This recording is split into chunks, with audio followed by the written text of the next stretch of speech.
Blessed day to all our Kanisas! Magandang araw po sa inyong lahat na may hatid na magandang balita. Sa lahat po na nakabasa ng aking post a few weeks ago regarding my challenge na ang sabi ko po kung sino man po sa inyo ang Hair Rejuve user na po namin na makapagbibigay sa akin ng video or procedures na ginagamit nila at kung paano na ginagamit ang Hair Rejuve ay magbibigay ko ng surprise gift.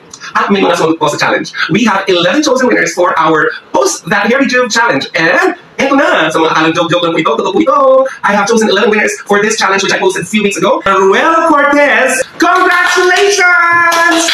Pagdadalan ko kayo ng isang 1,000 ml ng Hair Rejuve Plus product bilang pasasalamat. So ayun na nga gusto ko lang magpasalamat sa Marketing Manager of BBS or Binondo Beauty Supply Products, Technical Head and Vice President of Peel Hair Association, walang iba kundi si Mama Ed Santos. Dahil isa sa mga content ko na ginagawa at ako ay kanyang napili na bigyan ng 1,000 ml na Sensibles HR Plus Hair Rejuve. By the way, sa hindi pa po nakakaalam at lalo na sa mga kapwa ko hairdresser dyan, itong Sensibles HR Plus Hair Rejuve ay para itong style band protector na hinahalo sa hair rebonding, hair bleaching, and hair coloring at sa lahat ng mga matatapang na gamot. Ito yung isang hair treatment na hindi pwedeng mawala sa aking hair services.